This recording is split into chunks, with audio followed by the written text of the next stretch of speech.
যে মেয়েরাও আমাদের কি সুন্দর মিটার দেখতে আসে।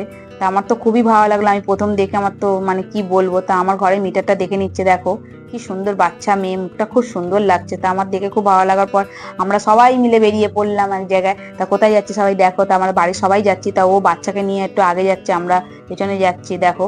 তা এত কাদা কি বলবো, প্রচুর কাদা প্রচুর। তা এখানটা এতটাই কাদা, আমরা তো বাচ্চারা সবাই তো যাবো বলো, তা কি করে যাবো তাই ভাবছি।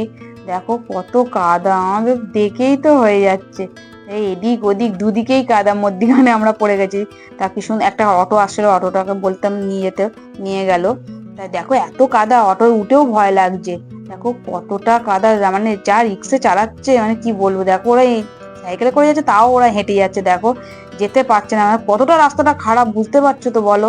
তা আমাদের যেতেই হবে, কিছু করার নেই। তা এই যে জুতো খুলে দিলাম, জুতো খুলে কি সুন্দর জলের মধ্যে পা দিয়ে যাচ্ছে দেখো মন্দিরের ভিতরে, খুবই ভালো লাগছে এই জায়গাটা দেখে। নিয়মটা আমারও খুব ভালো লাগলো, দেখো কাউকে বলতেও লাগছে না যে পা ধুয়ে হাত পা ধুয়ে মন্দিরে ওঠো বা কিছু। তারপরে আমরা সব মন্দিরটাকে দেখো কি সুন্দর লাগছে, তাই না?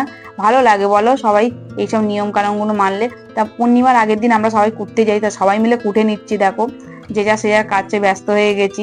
তা সবাই কুটে নেওয়ার পর এক এক করে রেখে আসতে হবে। তা তার উপর রেখে বেশ কি সুন্দর সাজিয়ে নিয়েছি দেখো। তা অনেকগুলো জিনিস একসাথে নিয়ে যাচ্ছি বলে ভয়ও লাগছে, দেখো তার উপর চাপিয়ে নিয়েছি না।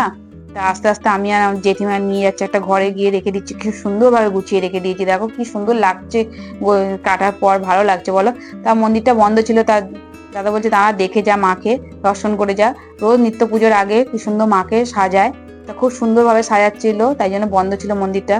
তাই দেখো ও মেয়েটা সাজিয়ে নিচ্ছে কি সুন্দর ভাবে। তা সাজানোর পর আমরা বড় ঠাকুরের মন্দিরে একটু নমস্কার করে এলাম, বড় ঠাকুরকে নমস্কার করার পর বজরংবলীকে নমস্কার করে নিলাম।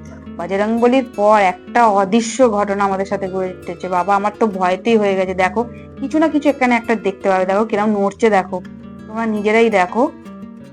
তা নড়ার পর আমার তো খুবই ভয় লেগে গেছে, যেতে পারছি না সামনেটায় ভোলে বাবার কাছে। তা তারপরে দেখছি মালা আরো সব কি সব ছিল নিয়ে উঠে যাচ্ছে, তারপরে দেখছি ইঁদুর, দেখো কি ভাবে উঠছে, তা ভয় লাগবে না বলো। তা ভোলে বাবাকে নমস্কার করে নিলাম, জয় ভোলে বাবা জয়, ওম নমঃ শিবায়। তা ভোলে বাবাকে নমস্কার করার পর তারপর দিমা চা দিচ্ছে, তা সবাই মিলে একটু চা খেয়ে নিলাম। তা সবাই তো আর রচা এই দুধ চা খায় না, সবাই রচাই খায়। সবাই মিলে একটু রচা খেয়ে নেওয়ার পর ঘরে এসে ছেলে খিদে পেয়েছে বলছে, তা একটু মুগলাই নিয়ে এলাম। তা আমরা দুজনে মিলে খেয়ে নিলাম, পরের জন্যও রাখলাম অল্প করে, কেন সে কাজে গেছে। তা